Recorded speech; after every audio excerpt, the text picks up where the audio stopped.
नमो आयर्याणं नमो उवध्यायाणं नमो लोये सर्वसागुणं। पुरुषार्थ सिद्धि उपाय मंगलाचरण। परम पुरुष निज अर्थ को साधि हुए गुण ब्रह्म, आनंदामृत चंद्र को वंदत हूँ सुख कम। वाणी बिन बैन ना बने, बैन बिना नैन, नैन बिना ना बाण बने। नमो बाणी बिन बैन, गुरुर भावे आप पर, तारक भारत पाप। सुर गुरु भावे आप पर, तारक वाच कला। मैं नमो नगन जैन जन, ज्ञान ध्यान धन ली। मैं न मान बिन दान धन, है नहीं न धन छीन। कोई नर निश्चय से आत्मा को शुद्ध मान, भय है स्वच्छंद न पीछाने निज शुद्धता। कोई व्यवहार दान शील तप भावनी को, आत्म को नित्य जानी, छोड़े नहीं बुद्धता। कोई व्यवहार नय निश्चय के मार्ग को, भिन्न भिन्न जानी पहचानी करी बुद्धता। जब जाने निश्चय के वेद व्यवहार, सब कारण को उपचार माने तब बुद्धता। श्री गुरु परम दयालु हो, दिया सत्य उपदेश।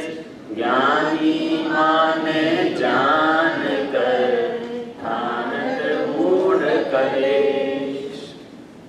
तज्जयति परम ज्योति, समम समस्तैरनंत पर्यायी। दर्पण तल इव सकला, प्रतिफलति पदार्थ मालिका यत्र। आचार्य भगवान अमृत चंद्र देव द्वारा विरचित यह पुरुषार्थ सिद्धि उपाय नाम का ग्रंथ है। आचार्य कल्प पंडित प्रवर टोडरमल जी द्वारा इसकी भाषा टीका लिखी गई है। दिगंबर जैन समाज के सबसे ज्यादा पढ़े जाने वाले आचार्य कुंद देव, उनका समय सार से आप परिचित हैं, और उस समय सार के रहस्य का उद्घाटन करने वाले आचार्य भगवान अमृत चंद्र देव, जिनको हम अध्यात्म के आचार्य के नाम से जानते हैं, उन्होंने ही एक ग्रंथ और लिखा है जिसका नाम पुरुषार्थ सिद्धि उपाय है। यह चरणान योग का ग्रंथ है। वर्तमान में उपलब्ध जितने भी श्रावकाचार हैं, बहुत श्रावकाचार उपलब्ध हैं, उन सब श्रावकाचारों में इस पुरुषार्थ सिद्धि उपाय नाम के श्रावकाचार का स्थान सर्वोपरि इसलिए है क्योंकि यह उन आचार्यों द्वारा लिखा गया है जिनको अध्यात्म बहुत प्रिय था, जिनकी आत्मा समय सार की आत्मख्याति में ना कुछ खाती है ना कुछ पीती है। वे यह बताएंगे क्या खाना चाहिए और क्या नहीं खाना चाहिए। अध्यात्म के तत्ववेत्ता अमृतचंद्र आचार्य देव समय सार में उस आत्मा की चर्चा करते हैं जिसके अंदर त्यागोपादान शून्यत्व शक्ति पाई जाती है। ना आत्मा कुछ त्याग कर सकता है, ना कुछ उपादान यानी ग्रहण कर सकता है, जिसमें ग्रहण त्याग नहीं है। ऐसी भगवान आत्मा की चर्चा करने वाले आचार्य यहाँ इस श्रावकाचार में बताएंगे कि इस आत्मा को अगर मनुष्य पर्याय का जैन कुल मिला हो तो क्या खाना चाहिए, क्या नहीं खाना चाहिए, कब खाना चाहिए, कब नहीं खाना चाहिए, कहाँ जाना चाहिए, कहाँ नहीं जाना चाहिए। मतलब श्रावकाचार को मुख्य करके ये ग्रंथ लिखा गया है। एक इसकी विशेषता यह है कि भले ये श्रावकाचार है तथापि बहुत कुछ गाथाओं तक श्रावकाचार प्रारंभ नहीं हुआ है। उससे पहले भूमिका बतानी है कि श्रावकाचार के लिए भी थोड़ी सी पात्रता चाहिए। देखो, सम्यक दर्शन के लिए, सम्यक ज्ञान के लिए, सम्यक चारित्र के लिए हमको क्या चाहिए कि पात्रता चाहिए। उस पात्रता के लिए जो पात्रता है वो ग्रंथ के शुरुआत में हम चर्चा करते हैं। क्योंकि समय अपने पास सीमित है तो मैं थोड़ी सी गाड़ी स्पीड से चलाऊंगा और ग्रंथ अपने सामने है, आप सबके सामने भी है, तो दिक्कत भी नहीं आएगी सुनने समझने में। एक तो ये छंद बहुत महत्वपूर्ण निकल गया है, टोडरमल जी ने जो लिखा है, कोई नर निश्चय से आत्मा को शुद्ध मान, भये हैं स्वच्छंद न पिछाने निज शुद्धता। कल भाई साहब ने थोड़ी सी चर्चा ली थी कि बस आप पहचानो कौन है वो लोग जो आत्मा को निश्चय से शुद्ध मानकर स्वच्छंदी हो गए हैं। इस स्वच्छंद शब्द का अर्थ क्या है? स्वच्छंदता माने क्या होती है? स्वच्छंदता के दो अर्थ हैं। एक होता है शिथिलाचार, बाह्य आचरण भ्रष्ट होने पर भी अपने आप को मोक्ष मार्गी मानना, इसको बोलते हैं स्वच्छंद। और एक होता है स्वच्छंद माने आलसी, बिल्कुल स्वच्छंद हो गया, उसको कुछ नहीं करना है। जैसे किसी के पिता के पास बहुत संपत्ति हो तो बहुत संपत्ति को देख देख के सोचता है मुझे क्या कमाने की जरूरत है, तो व्यापार में एकदम स्वच्छंद हो जाता है। पता चलती है वो 20-50 साल में खर्च होने वाली संपत्ति मात्र 2 ही साल में खत्म हो जाती है। तो ऐसे ही कभी कभी अनेक धर्मात्माओं को ऐसा लगने लग जाता है अब तो बहुत धर्म कर लिया है, हमने बहुत सुन लिया है, अब हम सुनने नहीं जाते किसी को, हमने बहुत पढ़ लिया है, अब हमसे स्वाध्याय नहीं होता है, अरे हमने बहुत व्रत पाल लिए हैं, अब हम नहीं पालते हैं। तो एक जीवन में अलग टाइप की स्वच्छंदता आ जाती है। टोडरमल जी ने सबसे पहले उन लोगों को पकड़ा है कि जो अपने आप को मोक्ष मार्गी समझते हैं, लेकिन अब उनके जीवन में मोक्ष मार्ग है या नहीं है वो तो अपन जब अंदर की गाथाएं पढ़ेंगे, कारिकाएं पढ़ेंगे तो अपने को पकड़ में आएगा। लेकिन शब्दों से ख्याल में आता है ऐसे कौन से वो जीव होते होंगे कि एक तरफ रात्रि में भोजन भी करते जा रहे हैं और दूसरी समय समय सार की गाथाओं का रस भी लेते जा रहे हैं। तो दो काम एक साथ नहीं हो सकते हैं। विषय भोग और मोक्ष जाने, दो काम नहीं होए सयाने।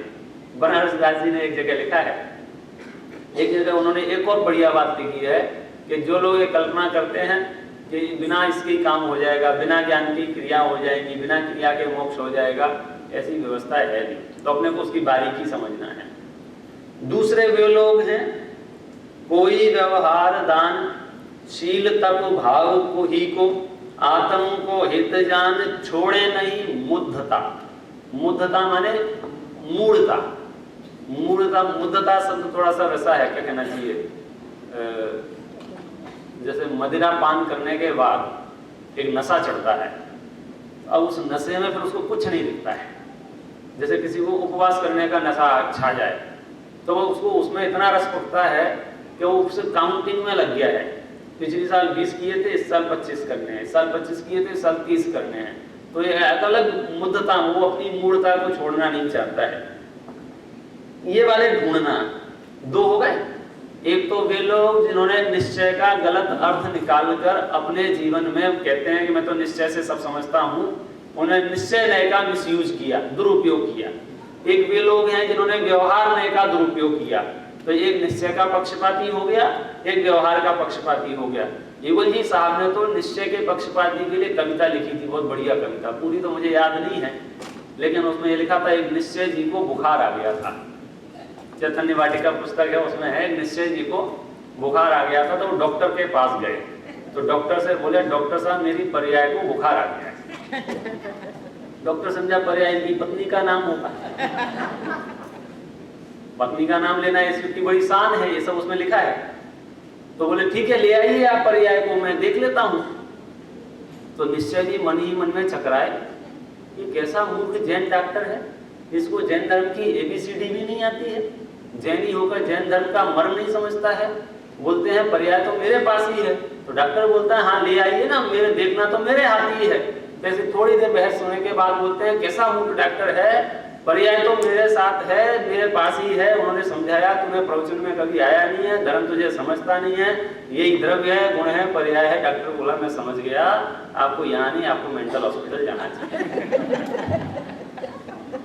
ये मैंने उस कविता का सार बताया है, कविता पढ़ के नहीं सुनाई है, 2 पन्ने की कविता है, मूलतः मुझे अभी याद नहीं है, बहुत बढ़िया है। उन्होंने वो इशारा किया है कि कई बार हमको क्या शब्दों के नशे चढ़ते हैं, तो बाह्य आचरण हमारा जैसा तैसा बना रहता है, और शब्दों में मैं भगवान आत्मा हूँ, मैं शुद्ध आत्मा हूँ, और निश्चय से तो आत्मा कुछ खाता ही नहीं है, तो फिर आलू भी खाए तो क्या फर्क पड़ता है, रात को भी खाए तो क्या फर्क पड़ता है, बाजार में भी खाए तो क्या फर्क पड़ता है। तो मैं तो इतनी कहता हूँ, गधे जितना भी कॉमन सेंस नहीं बचा है, इससे ज़्यादा कुछ नहीं बोलता हूँ कि भाई इतना कॉमन सेंस तो उसको भी है, क्या खाना चाहिए क्या नहीं खाना चाहिए।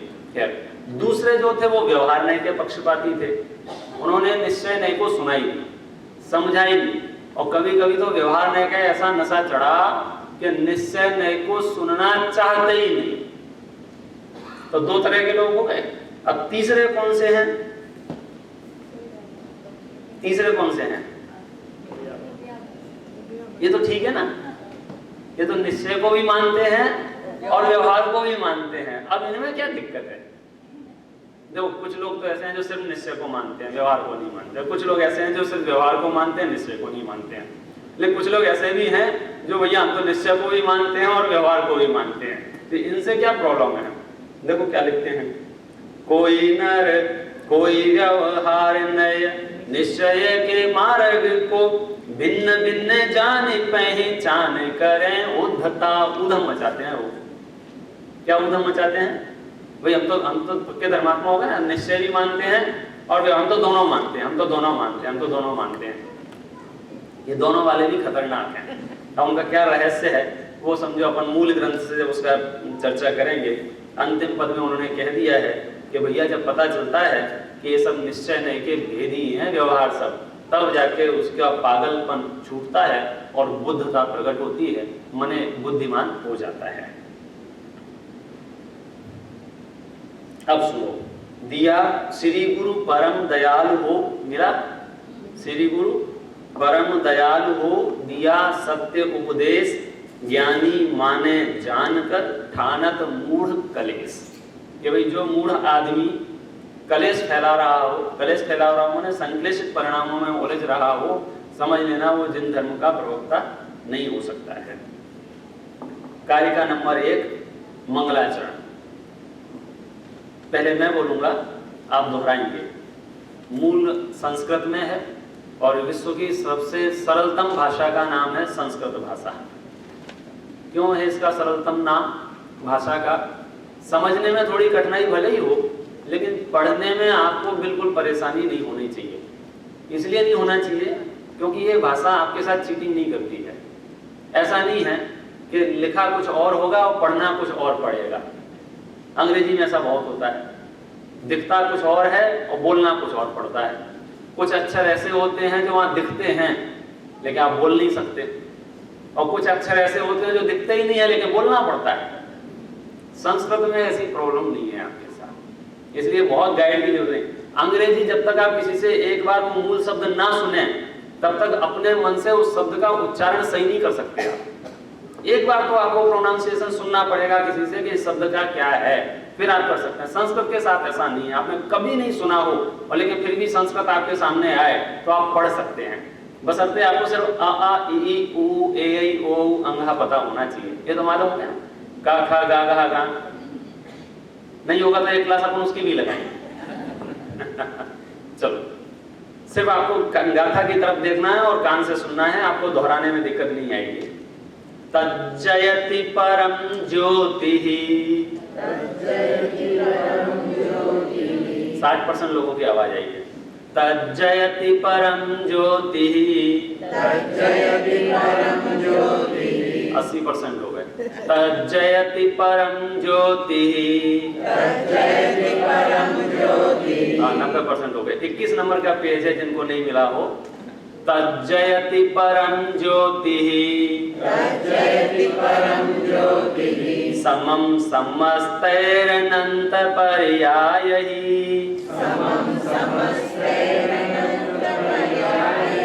दर्पण तल इव सकला,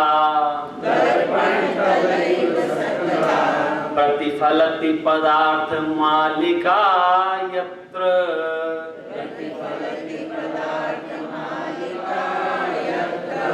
तज्जयति परम ज्योतिः तज्जयति परम ज्योतिः समं समस्तैरनन्तपर्यायैः समं समस्तैरनन्तपर्यायैः दर्पण तल इव सकला दर्पणतल इव सकला प्रतिफलति पदार्थ मालिका यत्र प्रतिफलति पदार्थमालिका यत्र तज्जयति।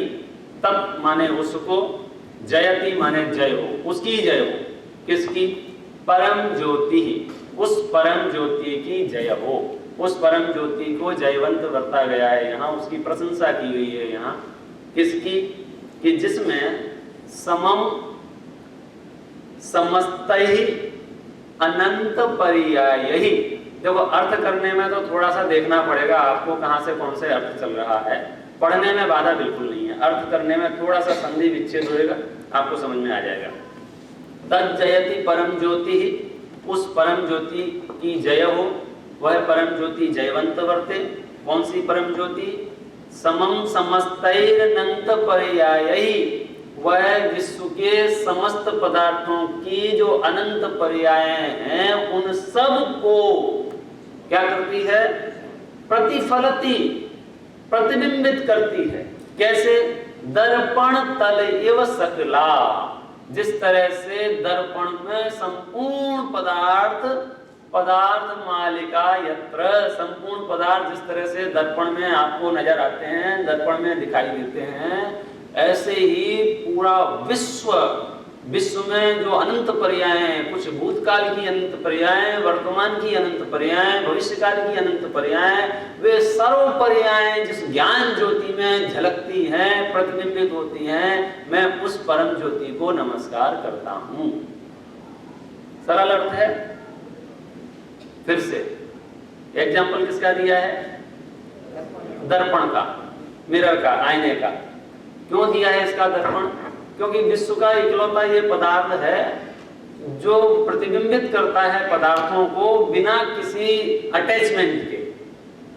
ना दर्पण पदार्थों के पास जाता है, ना पदार्थ दर्पण के अंदर आते हैं। ये ज्ञान ज्ञेय को समझाने के लिए सबसे सरल दृष्टांत है। इस दृष्टांत का विद्वानों ने भरपूर उपयोग किया है। वो दर्पण में जिस तरह से पदार्थ झलकते हैं, दर्पण में मोर झलकी तो अपने पास दो मोर हो गई, एक दर्पण के बाहर वाली और एक दर्पण के अंदर वाली। कितनी मोर हो गई टोटल? दो। एक ही है? दो। तो अंदर जो मोर है वो कौन सी है? बाहर वाली अंदर गई है या दर्पण के कुछ परमाणु मोर में आए हैं? तो आज आप विचार करोगे तो कहीं कुछ नहीं हुआ है। मोर में मस्त है, दर्पण में मस्त है। बस आप तो ये समझ लो, मोर का कुछ ऐसा स्वभाव कि दर्पण में झलके और दर्पण का ऐसा स्वभाव कि मोर को झलकाए। इसके अलावा उनका आपस में कुछ संबंध नहीं है। तो ऐसे ही उस परम ज्योति का और पूरे विश्व की उसमें प्रतिबिंबित होने का ज्ञेय पना जो है, वह इतना संबंध यहाँ पर उजागर करने के लिए उस दर्पण को दृष्टांत दिया गया है और ऐसी परम ज्योति को नमस्कार किया गया है। बताओ ऐसी परम ज्योति किसके पास है? मालूम है किसी को? आपके पास है? है? कहाँ है? मेरा पूर्व क्या है? नहीं, आप नहीं हो। फिर तो आप पहले वाले आ जाओगे। आप कोई नर निश्चय से आपको भगवान माने, कुर्सी पे बैठे बैठे कहे मैं भगवान हूं। मैं उस परम ज्योति को नमस्कार कर रहा हूं जिसमें विश्व के समस्त पदार्थ, भूतकाल के समस्त पदार्थ, वर्तमान के समस्त पदार्थ, भविष्य के ना केवल पदार्थ, उन सब के समस्त गुण और उन गुणों की अनंती पर्याय सब एक साथ झलक रही हैं। जैसे उस दर्पण में झलकती हैं, उस परम ज्योति को नमस्कार करता हूं। ऐसी परम ज्योति किसके पास है? किसके पास है? हाँ, केवल ज्ञानियों के पास वो परम ज्योति है। मेरे में उस परम ज्योति को प्रकट करने की सामर्थ्य है, ये जुदी बात है। अभी तो मंगलाचरण चल रहा है, तो इष्ट देव को स्मरण करने का काल चल रहा है। तो इष्ट देव को स्मरण करने का अमरचंद्र आचार्य देव की स्टाइल देखो। वो सीधे सीधे बोल सकते हैं ना, भगवान महावीर को नमस्कार हो, भगवान आदिनाथ को नमस्कार हो, ये बात अपन कल कर चुके हैं। क्योंकि जो परीक्षा प्रधानी आचार्य ये नाम से नहीं पुकारना चाहते, क्योंकि नाम से पुकारने में आप बहुत जल्दी व्यक्ति से बंध जाते हैं, और पूरा जैन शासन व्यक्ति से बंधना पसंद नहीं करता है। वो ये कहे मैं इस व्यक्ति का फॉलोअर्स हूं, माने मैं लिख के देता हूं, उसकी नैया जरूर डूबेगी। क्यों? क्योंकि आचार्यों ने इसका पुरजोर विरोध किया है। मुझे उस व्यक्ति से क्या लेना देना है, उस व्यक्ति से क्या फर्क पड़ने वाला है। अगर उस व्यक्ति के पास तत्संबंधी गुण ना हो, विश्व विजेता महावीर के पास जो थे, तो वो व्यक्ति हमारे किस काम का है। अभी यहाँ भी कोई महावीर बैठा हो सकता है, महावीर नाम का व्यक्ति बैठा हो सकता है, आप उसको अर्घ्य चढ़ाओगे कि नहीं चढ़ाओगे? आदिनाथ बैठे हो सकते हैं, यहाँ मल्लिनाथ बैठे हो सकते हैं। महाराष्ट्र की साउथ की सभाएं हो तो वहां तो आदिनाथ मल्लिनाथ सब मिल जाएंगे आपको, नाम से तीर्थंकरों के नाम से लोगों के नाम। डलास में भी थे, कौन से नैमिनाथ थे शायद, कौन से भगवान थे, नहीं डलास में, क्लीवलैंड में थे सॉरी। तो जिनके नाम से ही व्यक्ति है, अब आप उसकी पूजा करोगे कि नहीं करोगे? क्यों, क्या दिक्कत है? महावीर है ना, ये तो महावीर है, तो फिर क्या करो? नाम से क्या होता है? आपका अंतरात्मा यही कह रही है ना, नाम से क्या होता है? तो भैया यही तो मैं कह रहा हूँ, किसी के नाम के आगे देव लगा दिया, किसी के नाम के आगे गुरु लगा दिया, किसी के नाम के आगे शास्त्र लगा दिया, तो आचार्य कहते हैं नाम से क्या होता है? देख तो लो, देव के लक्षण उसमें है कि नहीं, गुरु के लक्षण उसमें है कि नहीं, शास्त्र के लक्षण उसमें है कि नहीं। हमने कह दिया, मैंने अपने गुरु लगा दिया अपने नाम के सामने, तो गुरु के लक्षण उसमें होना चाहिए ना, शास्त्र के लक्षण उसमें होना चाहिए ना, देव के लक्षण उसमें होना चाहिए ना। देव गति के भी देव हैं, और उन देव गति के देवों को अपन पूछ सकते हैं कि नहीं पूछ सकते हैं? नहीं पूछ सकते हैं। देव गति के देवों को, वो भी तो देव हैं, और अनंत भी देव हैं, तो क्या अंतर है? दोनों का नाम देव है, कि नाम तो दोनों का देव है, लेकिन काम अलग अलग है। एक का काम क्या है? तज्जयति परम ज्योति, बोलिए, समम समस्तैरनंत पर्यायैः, दर्पण तलैव सकला, प्रतिफलति पदार्थ मालिका यत्र,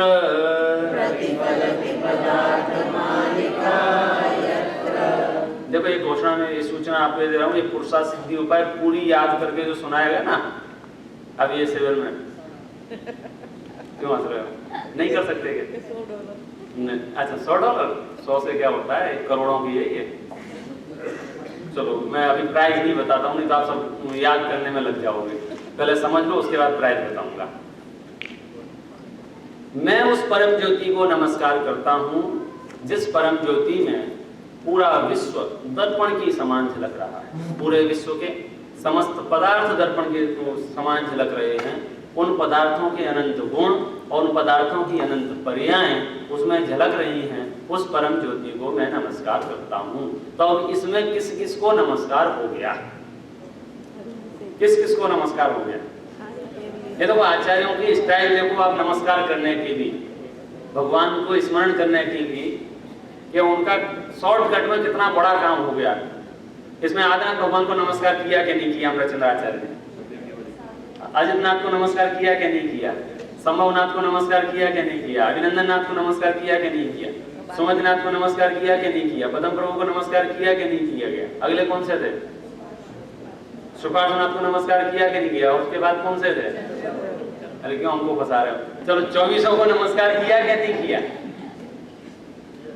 चलो 2400 भरत क्षेत्र के 2400 कर लिए। इससे पहले भूतकाल की 24 हो गई थी, उनको नमस्कार किया कि नहीं किया? भविष्य काल में जो 24 होगी उसको नमस्कार किया कि नहीं किया? अच्छा विदेश क्षेत्र में सिमंदर भगवान विराजमान है, उनको नमस्कार पहुंचा कि नहीं पहुंचा?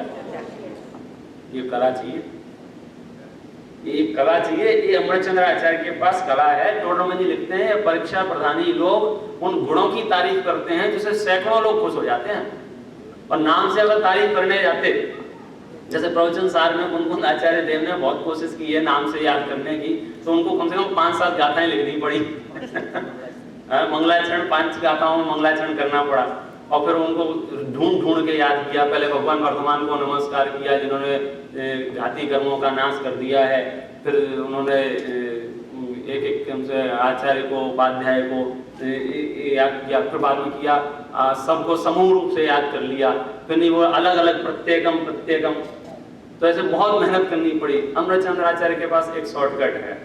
यदि आपको विश्व के अनंतानंत तीर्थंकरों को एक बार में धोख देनी हो तो पुरुषार्थ सिद्धि उपाय का मंगलाचरण पढ़ लेना। तज्जयति परम ज्योति समं समस्तैरनंत पर्यायैः दर्पण तलैव सकला प्रतिफलति पदार्थ मालिका यत्र।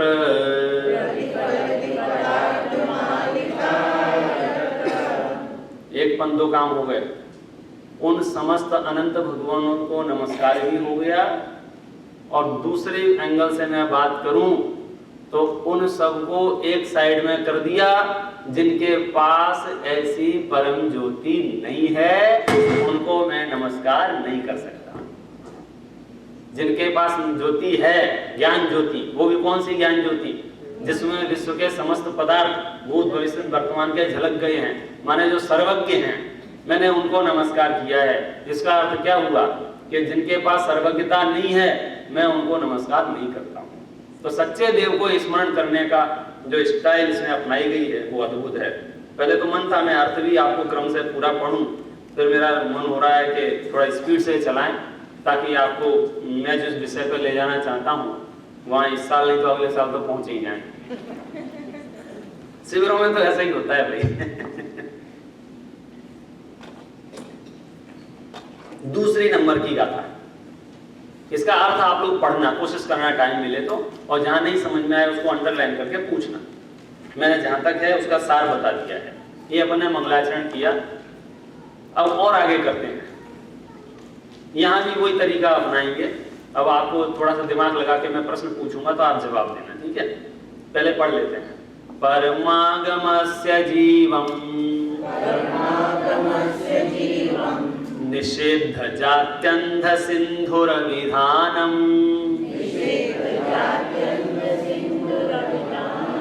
सकल नय विलसितानां विरोध मथनं नमाम्यनेकान्तं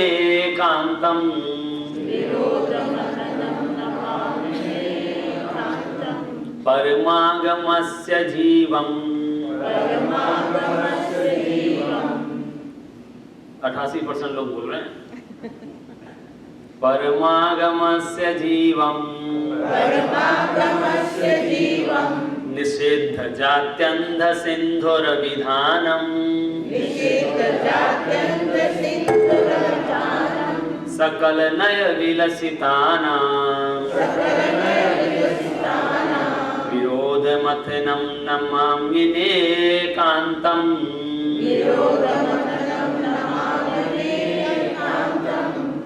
परमागमस्य जीवम पाठांतर में बीजम है, दोनों शब्द हैं, अपन दोनों के अर्थ कर लेंगे।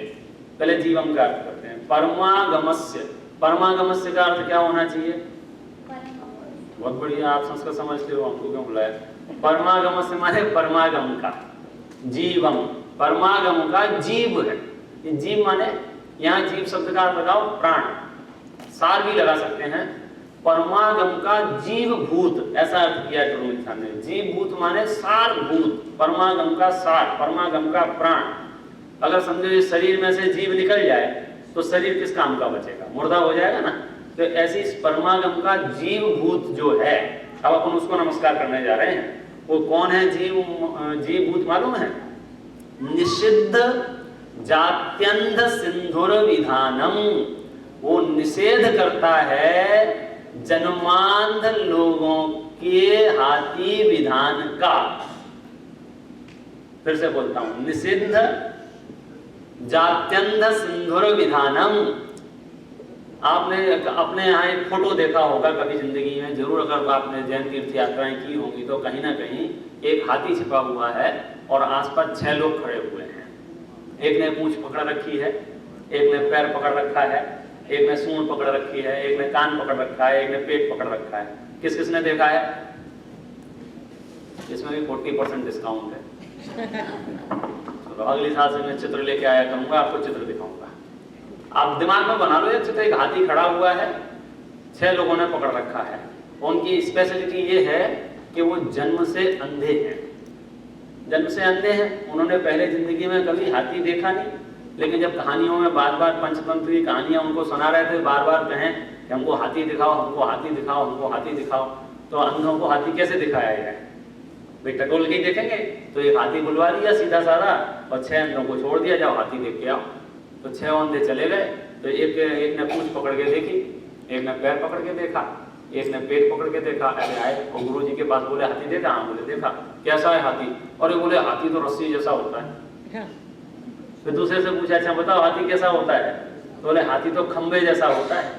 अच्छा बहुत बढ़िया। और हाथी कैसा होता है? तीसरे से पूछा तो हाथी तो बोले दीवार जैसा होता है। उसके पेट पे हाथ रख दिया, ऐसे बड़ी दीवार हो जैसे चाइना वॉल, तो बोले दीवार जैसा होता है वो तो एक से पूछा तुम्हारा कैसा हाथी होता है? बोले हाथी अजगर जैसा लग रहा था मेरे को, सूंड पकड़ रखी थी। तो बोले हाथी कैसा होता है? बोले सूप जैसा होता है, जैसे अनाज खटकने का होता है सूप, उसके कान पकड़ लिया तो सूप जैसा होता है।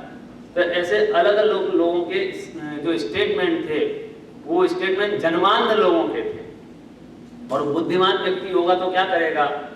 हमें हाँ मिलाएगा कि उनके इन कथनों का निषेध करेगा। मूर्ख व्यक्ति हाँ में हाँ मिलाता है। मूर्ख व्यक्ति के पहला लक्षण ये है, उसको समझता कुछ है नहीं, तो क्या करे बेचारा? हाँ हाँ हाँ।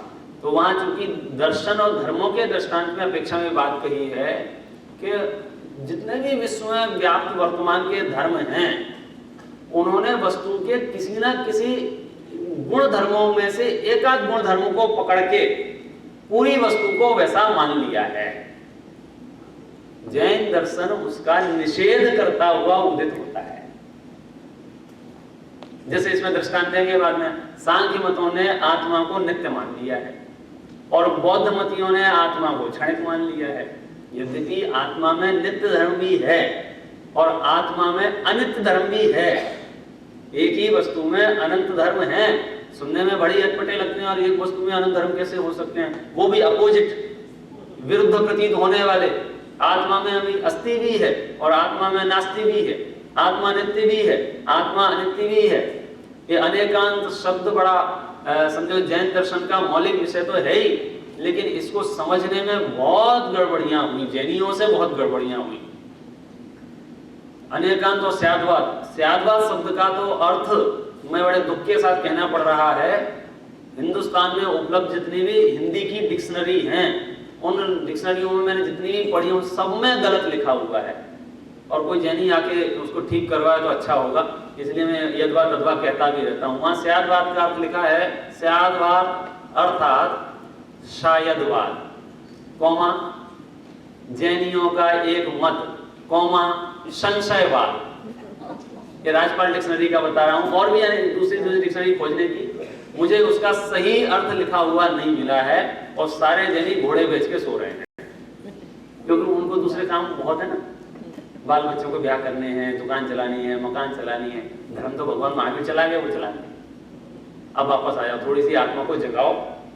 दूसरे क्या समझते हैं अनेकांत के मामले में या स्याद्वाद के मामले में, हम भी सही समझते हैं क्या नहीं समझते हैं, पहले ये समझ लो। तो वो 6 जन्मांध थे।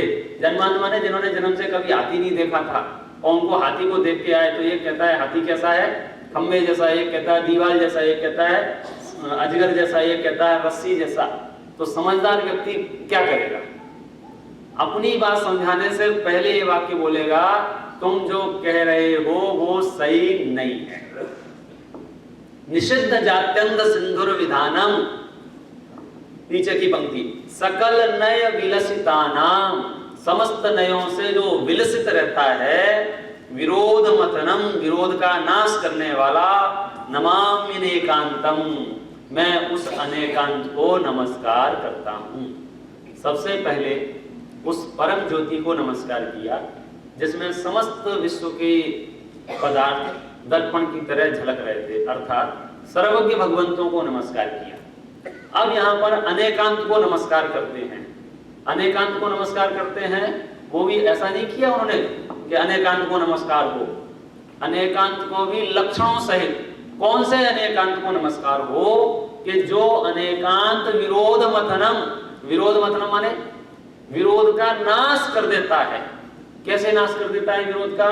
क्योंकि वह सकल नय विलसिता नाम, वो अनेक नयों से विलसित है और जन्मांध व्यक्तियों द्वारा देखे गए हाथी का निषेध करते हुए उन सब में आपस में जो झगड़े मच रहे थे, एक दूसरे को मार काट डाल रहे थे।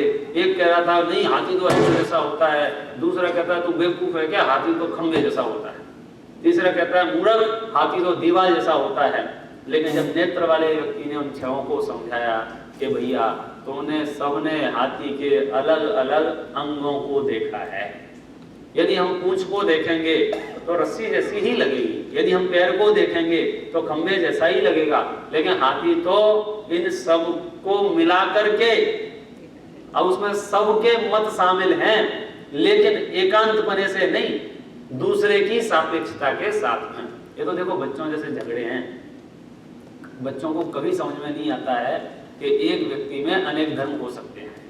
छोटे बच्चे बहुत झगड़ते हैं, एक बच्चा बोलता है ये मेरे पापा हैं, दूसरा बोलता नहीं ये मेरे चाचा हैं।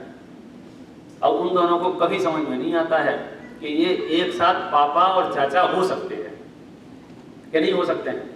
एक व्यक्ति एक साथ पापा चाचा मामा हो सकता है कि नहीं हो सकता है, जबकि अलग अलग हैं। अच्छा, पिता और पुत्र ये तो विरुद्ध है ना, पिता और पुत्र तो विरुद्ध धर्म है, अपोजिट धर्म है। तो एक ही व्यक्ति एक ही क्षण में पिता भी हो सकता है और पुत्र भी हो सकता है कि नहीं हो सकता है? नहीं हो सकता है? हो सकता है क्या? होता ही है। एक ही क्षण में वो पिता भी है वो पुत्र भी है। तो वस्तु भी जो एक वस्तु है उसी क्षण में नित्य और उसी क्षण में अनित्य होने में क्या आपत्ति है?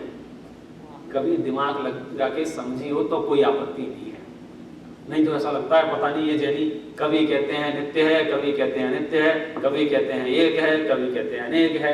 अभी अपन ने कलश पढ़े थे लाइन से, एक नहीं कहता है बंधा हुआ है, एक नहीं कहता है मुक्त है। अब बताओ बंधा हुआ माने कि मुक्त माने? एक कहता है नित्य है अनित्य है, नित्य माने आत्मा को क्या अनित्य माने? क्या माने? बोलो क्या मानना? नित्य मानना आत्मा को क्या नित्य मानना? अरे दोनों मानने में क्या दिक्कत है? तुझे पक्ष क्यों लेना है? एक का पक्ष भी लेगा तो दूसरे का गड़बड़ होगी ना। इसलिए उसमें लिखा था पक्षाधिकरण कि भाई पक्षपात नहीं करना, दोनों को जानना नहीं ऐसा नहीं लिखा है, दोनों को स्वीकारना नहीं ऐसा नहीं लिखा है, पक्ष का निषेध किया है, नयों का निषेध नहीं किया है। इसलिए हमको दूसरे नंबर पे जो नमस्कार किया है वो जिनवाणी को नमस्कार किया है। और जिनवाणी को नमस्कार करने का तरीका उनका यह है कि उन्होंने जैन धर्मों के द्वाद सांग के प्राणभूत जो सिद्धांत है अनेकांत, उसको नमस्कार किया है। ये अनेकांत कैसा है? विरोध मथनम, विरोध का नाश कर देता है। आश्चर्य होता है ऐसे अनेकांतवादियों के जिसके पास ऐसा हथियार हो, अनेकांतवाद का जिसके पास हथियार हो, उसके जीवन में विरोध हो सकता है कि नहीं हो सकता है? झगड़ा हो सकता है कि नहीं हो सकता है? किस बात का झगड़ा? क्योंकि वो सारे के सारे झगड़े नए विवक्षा से सलटा लेता है। अच्छा ये कथन इस अपेक्षा से है, ये कथन इस अपेक्षा से है। वस्तु तत्व के विरुद्ध कथनों को भी नयों का नाम देके मामला शांत कर दिया गया। समय सार की शुरुआत की गाथाओं में पढ़ रहे थे, शिष्य बोलता है यार कमाल करते हो, यदि हम शरीर को आत्मा नहीं मानेंगे तो तीर्थंकरों का स्तवन कैसे करेंगे? तीर्थंकर भगवान के समोषण लगा हुआ है और सब भगवान की स्तुति करे जा रहे हैं। अच्छा मतलब किसकी स्तुति चल रही है? आत्मा की कि शरीर की? आत्मा तो दिखती ही नहीं है किसी को। और ऐसे बहुत से विशेषण हैं जो शरीर आश्रित हैं। भाई इनका शरीर जो है वो परम औदारिक शरीर है, यत्ते समान अपरम नहीं रूपमस्ति। अब ये रूप किसका है? आत्मा का कि शरीर का? पृथ्वी पर जितने भी परमाणु थे उतने ही परमाणुओं से तीर्थंकरों का शरीर बना है। ऐसा भक्तांबर में उसकी इनकी स्तुति की तीर्थंकरों के शरीर की, तो शरीर की स्तुति की कि आत्मा की स्तुति की? तो उसको समझाने कह दिया कि भाई व्यवहार से शरीर आत्मा एक कहे जाते हैं, मानना नहीं। जैन दर्शन को समझना हो तो आप तो एक लाइन याद कर लो, कहने की छूट मानने की मनाही। सिर्फ एक लाइन में अनेकांत से आदवाद, कहने की छूट मानने की मनाही। हम क्या करते हैं? कहने की मनाही और मानने की छूट। हाँ, कहेंगे नहीं ये घर मेरा है, मानेंगे। बोलने में बड़ी तकलीफ हो जाएगी, तुम्हारा नाम क्या है? अच्छा ये नहीं बोल, मेरा नाम तो शुद्धात्मा है। वैसा जैन दर्शन में कहने की छूट है, मानने की मनाही। मानने से मिथ्यात्व हुआ है, कहना तो नए विभाग है ना उसका। आप कह सकते हो ये कथन मैंने व्यवहार में से किया था, तो वो दूषित कथन नहीं कहलाएगा, वो सापेक्ष कथन होने से परम सत्य कथनों के खाते में जाएगा। लेकिन सापेक्षता ना हो तो वो दूषित कथन कहलाता है। इसलिए द्वाद सांख्य ने क्या लिखा है, मैं फिर से पढ़ता हूं तो आपको उसका थोड़ा सा रस आएगा। परमागमस्य जीवम निषिद्ध जात्यंध सिंधुर विधानम सकल नय विलसितानां विरोध मथनं नमाम्यनेकान्तं।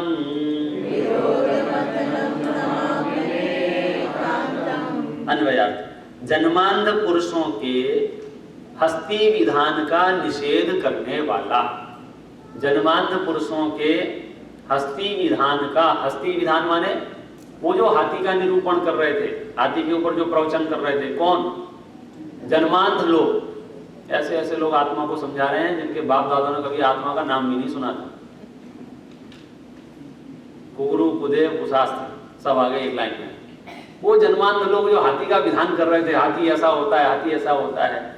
सुबह कौन बता रहा था, पता नहीं, वो आत्मा के संबंध में कि भैया मैंने आत्मा देखी है, तो मैंने आत्मा को ध्यान में देखा, एकदम लाल लाल रंग का प्रकाश पुंज दिखाई दिया। तो भैया पूछा, ये लाल लाल रंग का जो प्रकाश पुंज है ये जो लाल रंग की पर्याय है, ये किस गुण की है? वर्ण गुण की है ना। तो ये वर्ण गुण किस द्रव्य में पाया जाता है? पुद्गल द्रव्य में पाया जाता है ना।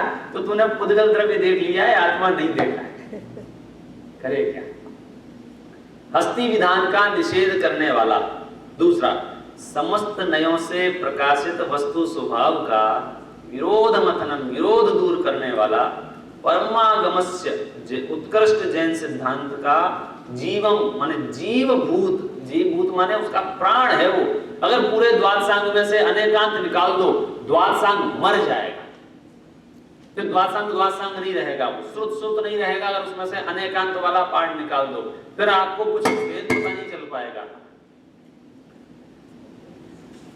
ऐसे उस अनेकांत को, एक पक्ष रहित स्याद्वाद को मैं अमृत चंद्र सूरी नमस्कार करता हूँ। आचार्य अमृत चंद्र देव ग्रंथ प्रारंभ कर रहे हैं ना, तो उससे पहले सबसे पहले सर्वज्ञ देव को स्मरण किया, फिर उन्होंने द्वादशांग के सारभूत अनेकांत को स्मरण किया, और अब वो आगे ग्रंथ करने की प्रतिज्ञा करते हैं कि ग्रंथ क्यों लिख रहे हैं, किसके लिए लिख रहे हैं। सुनिए 3 नंबर का। लोकत्रयेक नेत्रम निरूप्य परमागमं प्रयत्नेन अस्माभिरुपोद्ध्रियते विदुषां पुरुषार्थ सिद्ध्युपायोऽयम्।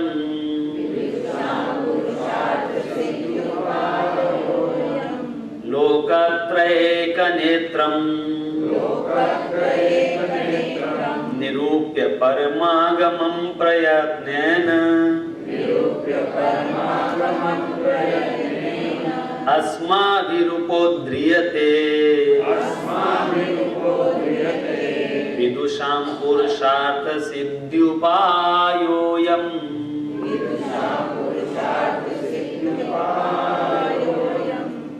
लोकत्रयेक नेत्रम, लोकत्रयेक, इन तीनों लोक में एक ही नेत्र है, एक ही आंख है पूरे 3 लोक में। नहीं तो मेरे पास 2 हैं, अरे 2 आंखों से कुछ नहीं दिखता है। हम उस तीसरे आंख की बात कर रहे हैं जिससे क्या क्या नजर आता है, सुनना जरा। 3 लोक संबंधी पदार्थों को प्रकाशित करने में अद्वितीय नेत्र कौन है? परमागमम, उत्कृष्ट जैन आगम को प्रयत्नेन अनेक प्रकार के उपायों से निरूप्य यानी जानकर अर्थात परंपरा जैन सिद्धांतों के निरूपण पूर्वक अस्माभि हमारे द्वारा विदुषाम विद्वानों के लिए यह पुरुषार्थ सिद्धि उपाय नामक ग्रंथ बोध्रियते उद्धार करने में आता है, प्रकट होता है, समझो अभी इसको लिखने में आता है, कहने में आता है, ऐसा अर्थ है। क्या कह रहे हैं वो? तीनों लोकों का एक नेत्र, तीनों लोकों में एक ही नेत्र है जिनवाणी। परमागम के नेत्र से जो वस्तु का स्वरूप दिखाई देता है वो वस्तु का स्वरूप हमारी चर्म चक्षुओं से दिखाई नहीं देता है। अरे चर्म चक्षुओं से तो क्या दिखाई देता है? कुछ भी दिखाई नहीं देता है। 10, 20, 50 फुट का दिखाई देता है। थोड़ा थोड़ा दूर जाते जाए तो क्या दिखने जाएगा? सामने का दिख भी जाएगा, पीछे का नहीं दिखेगा। लेकिन श्रुत ज्ञान से नरक में क्या हो रहा है ये मैं बता सकता हूँ कि नहीं बता सकता हूँ? केवल ज्ञान से तो बता ही सकते हैं, श्रुत ज्ञान से भी ये बता सकते हैं कि नहीं बता सकते हैं? श्रुत ज्ञान का विषय भी सर्वद्रव्य है, केवल ज्ञान का विषय तो है ही सर्वद्रव्य। श्रुत ज्ञान में भी सर्वद्रव्य जानने में आते हैं कि नहीं जानने में आते हैं? कौन सा द्रव्य क्या क्या करता है ये श्रुत ज्ञान ही बता सकता है कि नहीं बता सकता है? विश्व में कितने द्रव्य हैं ये श्रुत ज्ञान से बता सकते कि नहीं बता सकते? इस नेत्र से नहीं बता सकते। लेकिन ये जो श्रुत ज्ञान का परमागम जो है इसके माध्यम से तो जान सकते हैं कि नहीं जान सकते हैं? देखो कई चीजें होती है जो आंख से नहीं दिखती हैं, दूरबीन से दिख जाती हैं, और बहुत सारी चीजें ऐसी हैं जो दूरबीन दूरबीन से भी नहीं दिखती हैं, सिर्फ और सिर्फ श्रुत से ही दिखती हैं, क्योंकि वो केवल ज्ञान से निकला है और उससे हम देख सकते हैं। तो जिनवाणी रूपी नेत्र के द्वारा तो आप बोलो स्वर्गों में क्या हो रहा है ये पता चला सकते हो कि नहीं चला सकते हो? सिद्ध भगवान क्या कर रहे हैं ये मालूम कर सकते हो कि नहीं कर सकते हो? नहीं कर सकते हो। क्यों नहीं कर सकते हो? आप थोड़ा नेत्र यूज करो, ये वाला चश्मा लगाओ, ये जो नकली है इसको उतारो और जिनवाणी के चश्मे से देखो पूरी दुनिया, तो वस्तु का स्वरूप आपको एकदम कट टू कट क्लियर दिखाई देगा। सुबह अपने समय सार का चश्मा लगा के जैसे जगत को देखने की कोशिश करते हैं समय सार के चश्मे से, तो जब वस्तु कैसी दिखाई दे रही थी? जैसे ही समय सार का चश्मा लगाया वो पुण्य पाप एक दिन नजर आ रहे थे, और समय सार का चश्मा उतारा तो हमको पुण्य पाप अलग अलग नजर आने लग गए। ये खूबसूरत नजर आने लग गया और ये बेकार नजर आने लग गया। और जैसे समय सार का चश्मा लगाने तो तुरंत अरे ये तो पर है, ये तो मेरे से भिन्न है। तो ये जो नजर आ रही है आपका क्लियर कट वस्तु का स्वरूप, ये किससे आएगा नजर? केवल इस परमागम से। तो उस परमागम को जान करके, उस परमागम के परंपरा को लेकर के, उस परमागम के सार को लेकर के आचार्य अमृत चंद्र देव यह पुरुषार्थ सिद्धि उपाय ग्रंथ लिखने की प्रतिज्ञा करते हैं। किसके लिए ग्रंथ लिख रहे हैं मालूम है? किसके लिए लिख रहे हैं? पूरी गाथा में आया है ये बात, किसके लिए ग्रंथ लिखा गया है? मैं गाथा पढ़ता हूँ, ढूंढ के बताना। लोकत्रयेक नेत्रम निरूप्य परमागमं प्रयत्नेन अस्माभिरुपोद्रियते विदुषां पुरुषार्थ सिद्धि उपायोऽयम्।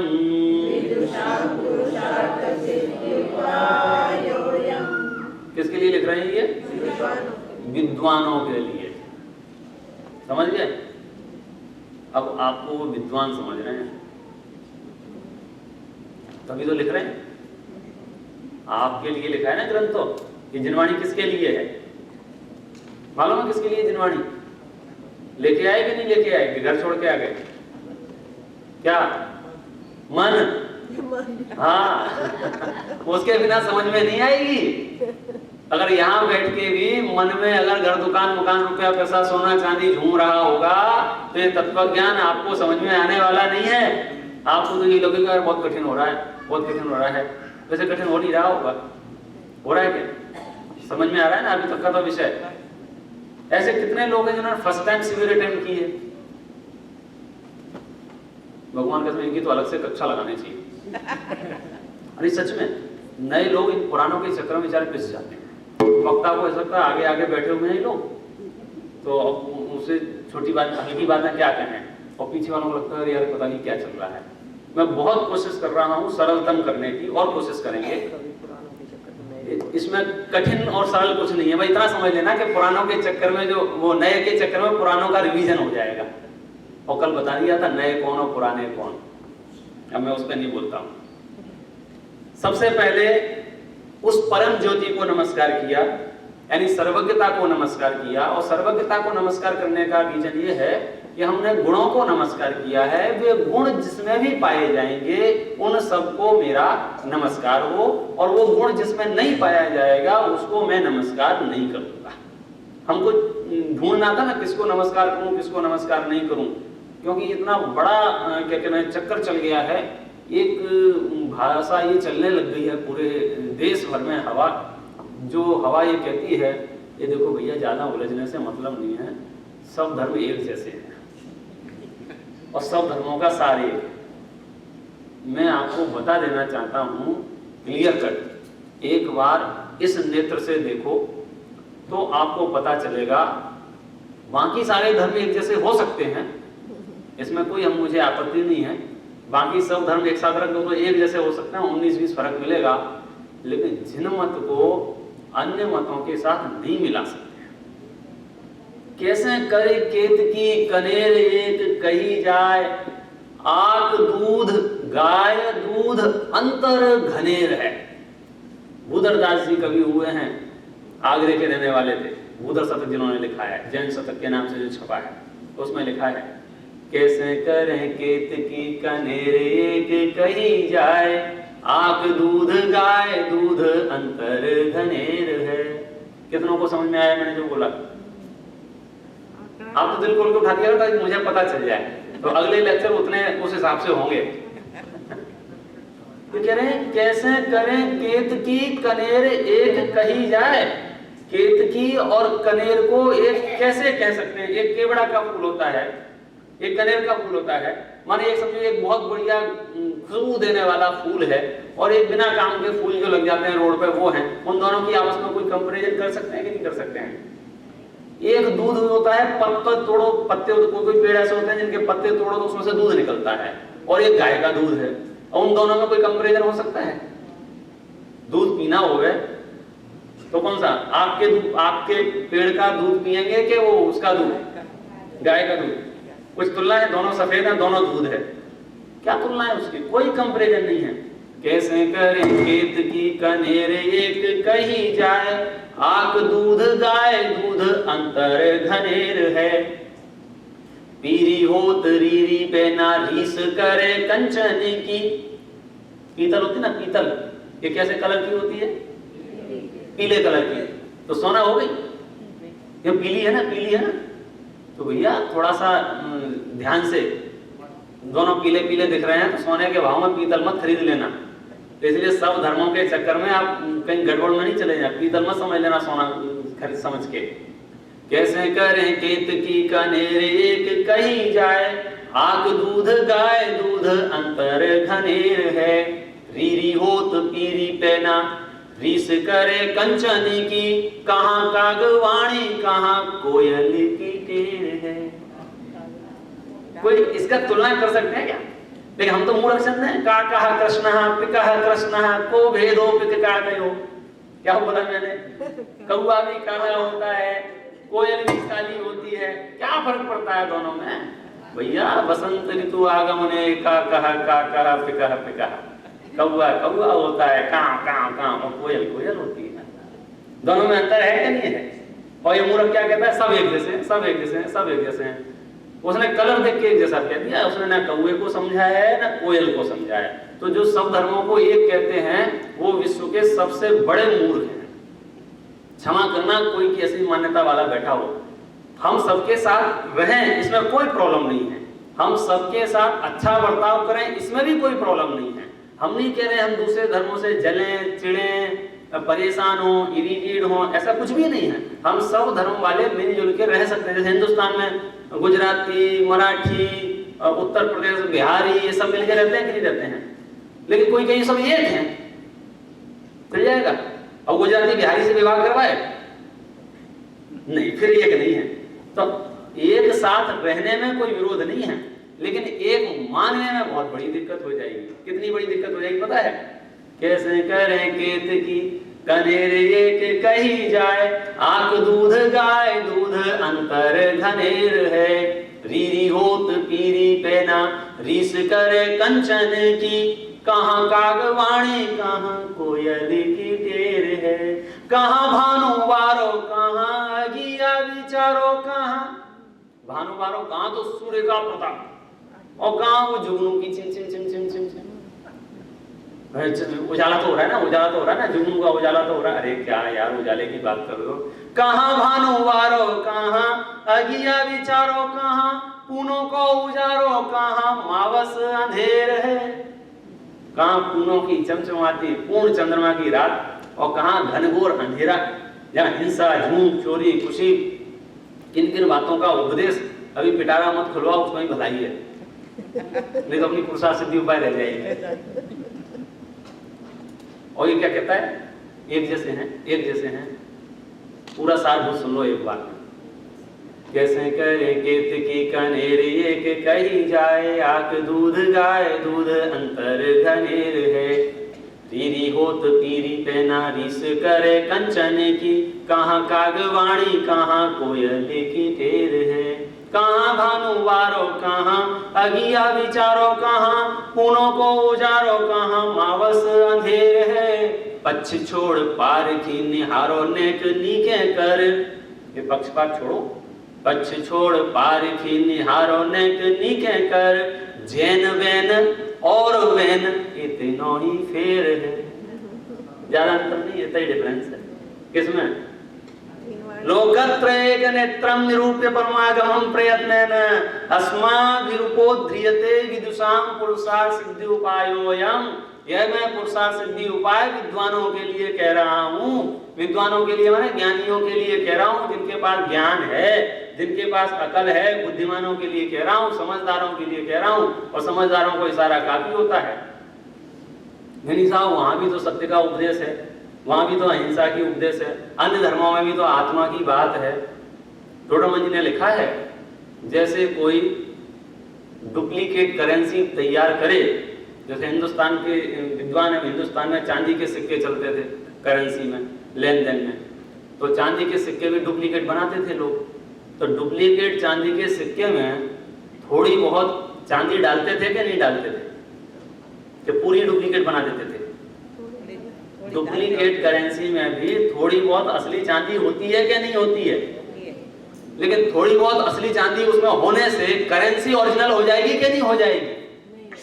तो किसी धर्म में कहीं आत्मा का सत्य लक्षण कथन कर दिया भी होवे गलती से, जैसे गीता में लिखा है नैवम छिद्यन्ति शस्त्राणि नैवम दहन्ति पावकाः, आत्मा ना तो अग्नि से जलती है ना पानी से जलती है। ये कथन करने के बावजूद भी 1 ग्राम चांदी मिल गई उसमें, लेकिन आगे पीछे देखा तो मुरम्मा है, उसमें तो गिलट है। वो कहते हैं जाओ तुम तो मारो, जो होगा देखा जाएगा। वो अर्जुन को चढ़ा दिया उस पर पानी पर दे। अर्जुन बेचारा घबरा रहा था, तुम मेरे घर के लोग हैं, मैं क्यों मारूं? तो श्री कृष्ण जी आगे नहीं, तुम लगे रहो। क्या है, कहीं अहिंसा का, कहीं हिंसा का, कहीं सत्य का, कहीं असत्य का। जिन शासन में ऐसा विरोध नहीं पाया जाता है, इसलिए 3 लोक का इकलौता नेत्र है। इस नेत्र से आपको जो वस्तु स्वरूप दिखाई देगा, विश्व के किसी भी चश्मे से, किसी भी धर्म ग्रंथ से वह वस्तु का स्वरूप दिखाई नहीं देगा। ये हम डंके की चोट पे कह रहे हैं, वो भी लॉजिक से, वो भी कुल अपेक्षा धर्मधारक व्यवहारावासियों की तरह बात नहीं कर रहे हैं, परीक्षा रहित आज्ञानुसारी व्यवहारावासियों की बात नहीं कर रहे हैं। किनकी बात चल रही है? परीक्षा प्रधानियों की बात चल रही है। तो मैंने उस सर्वज्ञ को नमस्कार किया है, उस परम ज्योति को नमस्कार किया है जिसमें पूरा विश्व झलकता है। मैंने उस द्वादशांग को नमस्कार किया है जिसका प्राण अनेकांत है।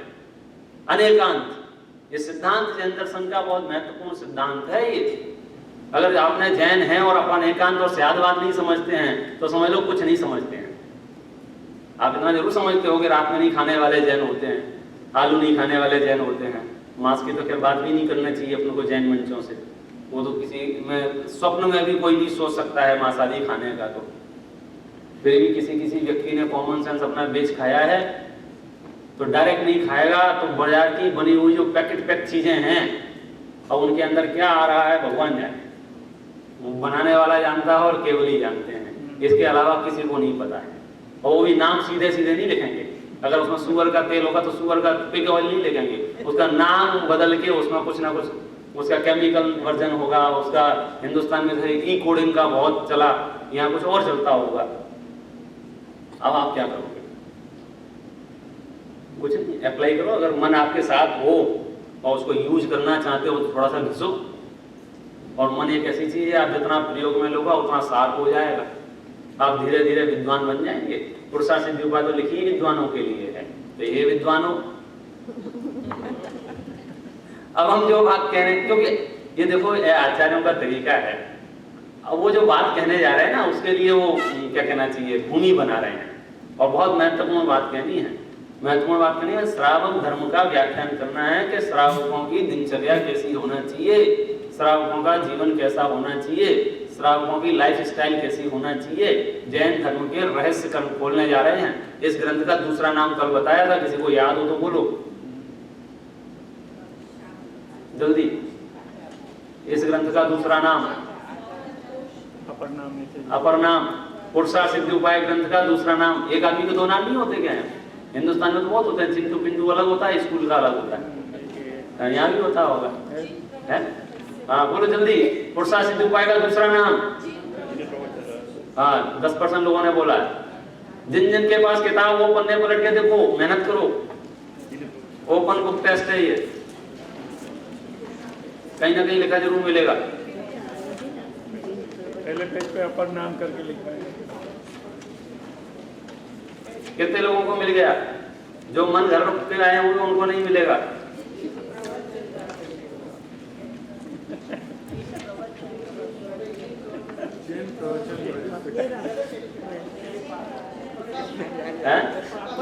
कितने लोगों को मिला? हाँ 25, 30, 40। धीरे धीरे मन एक्टिव हो रहा है, मिल गया इनको भी। सब चाय पी के बैठे, सब चाय पी के बैठे। बोलो क्या है अपर नाम इसका? जिन प्रवचन रहस्य कोश। पुरुषार्थ सिद्धि उपाय का दूसरा नाम है ये। आपको जिनेंद्र भगवान के प्रवचनों का क्या रहस्य है, रहस्य माने एकदम मक्खन, एकदम मलाई। 2 किलो दूध होगा तो मलाई कितनी निकलती है? 2 किलो, कितनी सी। तो ऐसे ही इतना बड़ा द्वादशांग है, इतनी बड़ी जिनवाणी, जिस मंदिर में घुसा उसमें जिनवाणी जिनवाणी जिनवाणी जिनवाणी। अब कौन सी पढ़ूं, कईयों को समझ में नहीं आता है, तो कई लोग तो धोख देके खिसक जाते हैं। और वो भीड़ इतनी दिखती है, सोचता नहीं है कि पढ़ूं तो उससे इतना मोटा इतना पतला इतना मतलब जा वाणी के ज्ञान से। अब क्या पढ़े हो क्या सुने हो, इसलिए उसके लिए अमृतचंद्र आचार्य ने बना दिया, तो एक काम कर, सबसे पहले कुछ पढ़े क्या नहीं पढ़े, जिन प्रवचन रहस्य पढ़ ले। सारे दिन चल रहा है और 2 गाथाएं अपने की, हालांकि ज्यादा नहीं पढ़ा, उससे आपको आइडिया लग गया होगा किस स्तर का सार बताने वाले हैं। सबसे पहले उन्होंने मंगलाचरण में क्लियर घोषणा कर दी कि मैं उन सर्वज्ञ देव को स्मरण करता हूँ। दूसरे आगम की उन्होंने आपको नस बता दी, मैं उस आगम को नमस्कार करता हूँ जिस आगम में अनेकांत द्वारा वस्तु का स्वरूप समझाया गया है, स्याद्वाद द्वारा वस्तु के स्वरूप का निरूपण किया गया है। क्योंकि एक बड़ी विडंबना हमारे सामने ये आ गई है कि हम सच्चे देव और झूठे देव में पहचानने में असमर्थ हो गए। हमको समझ में नहीं आता, हम सच्चे शास्त्र और झूठे शास्त्र में कंफ्यूज हो जाते हैं। हम पकड़ ही नहीं पा रहे हैं कौन से देव सही हैं, कौन से देव गलत हैं। हम समझ ही नहीं पा रहे हैं कौन सा शास्त्र पढ़ना चाहिए, कौन सा शास्त्र नहीं पढ़ना चाहिए। हमको तो क्या लगता है वो बस छपा छपाया जल्द में जो है बस वो शास्त्र हो गया। हम लक्षणों से बात करते हैं। पीला कलर होने से पीतल सोना नहीं हो जाती है, ऐसे ये इस डिजाइन में कोई चीज प्रिंट कर दो तो वो शास्त्र नहीं हो जाएगा। उस शास्त्र में नयों के द्वारा वस्तु स्वरूप का निरूपण किया गया होना चाहिए, उसका प्राणभूत अनेकांत होना चाहिए। वो अनेकांत क्या करता है? विरोध मथनम, विरोध का नाश कर देता है। किस विरोध का नाश कर देता है? कि वस्तु यार नित्य है कि अनित्य है, वस्तु एक है कि अनेक है, वस्तु में अस्थिपना भी और नास्तिपना भी है, एक साथ ही है। भैया समझ में आता है? एक ही वस्तु में अस्थिपना भी हो नास्तिपना भी हो, मैं हूं भी और मैं नहीं भी हूं। सही है ये बात? अब सही ही होगी, आप लोग जब इतनी दूर से आए हो कह रहे हो तो भैया अपने अपने मन के ऊपर एक्सपेरिमेंट करो। यार ऐसे कैसे हो सकता है, मेरे में अस्थि धर्म भी है और मेरे में नास्ति धर्म भी है। हर एक वस्तु में, न केवल मेरी बात चल रही है। ये देखो ये स्वचतुष्टय से है और पर चतुष्टय से ये नहीं है। इसमें प्लास्टिक की अस्थि है, ये प्लास्टिक से बना है ना अपन दृष्टांत में, इसमें प्लास्टिक की अस्थि है, तो इसमें लोह की अस्थि है क्या नहीं है? तो लोह के नास्तित्व वाला धर्म भी इसके अंदर है क्या नहीं है? स्टील होती है ना, स्टील, तो दो तरह की स्टील होती है, एक स्टील में जंग लग जाती है और एक स्टील में जंग नहीं लगती है। लोहा होता है, तो एक लोहे में जंग की नास्ती वाला लोहा होता है, उसमें नास्ती नाम का धर्म डाल दिया जाता है, उससे क्या होता है, लाइफ टाइम उसमें जंग नहीं लगेगी। स्टेनलेस स्टील, आपके गिलास में कभी जंग लगेगी? चम्मच में जंग लगेगी? जंग तो समझ गए ना, पानी के संपर्क में आने पर जो भुरभुरा हो जाता है उसको जंग बोलते हैं हम लोग। आप लोग क्या बोलते लगा देना, हाँ जो भी बोलो आप समझ गए, बहुत है, विद्वानों के लिए चल रही है पुरुषार्थ, इशारे में समझते हो। लेकिन गिलास में जंग लगेगी क्या नहीं लगेगी?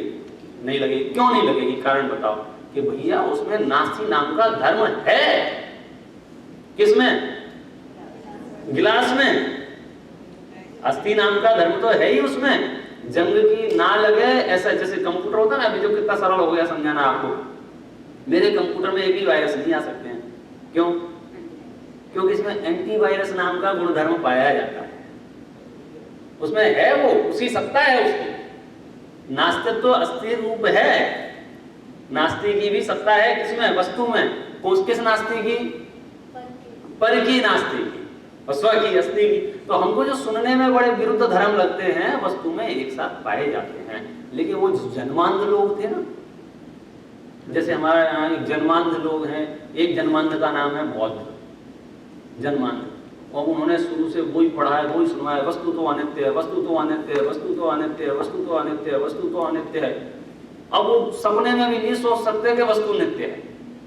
उन्हें मोक्ष का भी निरूपण करना पड़ा, तो प्रदीप निर्वाणवत मोक्ष खत्म हो गए। जैसे दिया बुझ जाता है वैसे आत्मा खत्म, नित्य अनित्य अनित्य अनित्य अनित्य। एक मिनट पहले कोई और था, दूसरे मिनट पहले कोई आ गया, 30 मिनट पहले कोई आ गया, बहुत समस्या हो गई। अब इसका समाधान कैसे हो सकता है? सब अनित्य, सब अनित्य, सब अनित्य है। समाधान कहां से होगा? विरोध मथनम। अपने विरोध का नाश करना है तो कैसे होगा? बोलो, पूरे हिंदुस्तान में जो निश्चय व्यवहार का झगड़ा खड़ा हुआ है उसका नाश करना हो तो क्या है अपने पास? ये अनेकांत नाम का हथियार है क्या नहीं है? लेकिन करें क्या? हम जैनियों ने ही इस सिद्धांत का उपयोग ही नहीं किया। हमने एक दूसरे की अपेक्षा समझने की बजाय वो बच्चों की तरह झगड़ा शुरू कर दिया कि नहीं नहीं ये तो मेरे पापा ही हैं, तुम्हारे चाचा नहीं हो सकते हैं, तो नहीं हो सकते हैं। उसको बिल्कुल पसंद नहीं है कोई कहे कि ये तुम्हारे चाचा हैं, और वो क्या बोलता, नहीं ये मेरे चाचा हैं, तेरे पापा नहीं है। और समझदार लोग क्या कहते हैं, बेटा दोनों हैं, तेरे पापा भी हैं, तेरे चाचा भी हैं। तो कई मूर्खों ने तो ऐसा वातावरण तैयार किया, लगने लग गया, एक ग्रुप को ऐसा लगने लग गया कि व्यवहार नाम का धर्म तो जिन शासन में है ही नहीं, और एक ग्रुप को ऐसा लगने लग गया कि निश्चय नाम का धर्म तो जैनियों में है ही नहीं। अब बोलो, दोनों ने एक एक धर्म का नुकसान कर लिया कर लिया? भैया एक धर्म का नुकसान नहीं किया है, सर्व धर्म का नुकसान कर लिया है, वस्तु खंडित कर दी उसने। एक को क्या लग गया? कोई यंत्र दे भैया, आगे हो सकता है उसमें क्या है, प्रवचन सुनने आया होगा। अच्छा, बिल्कुल सही बात। चलो, इस तरह से देव को, आगम को और 3 लोक के नेत्र स्वरूप आगम का निरूपण करते हुए पुरुषार्थ सिद्धि उपाय को कहने के लिए अब हम तैयार हो गए हैं। अब आप अपना मानस बनाएं, इस पुरुषार्थ सिद्धि उपाय में जो बहस चलेगा उसकी चर्चा पर आगे।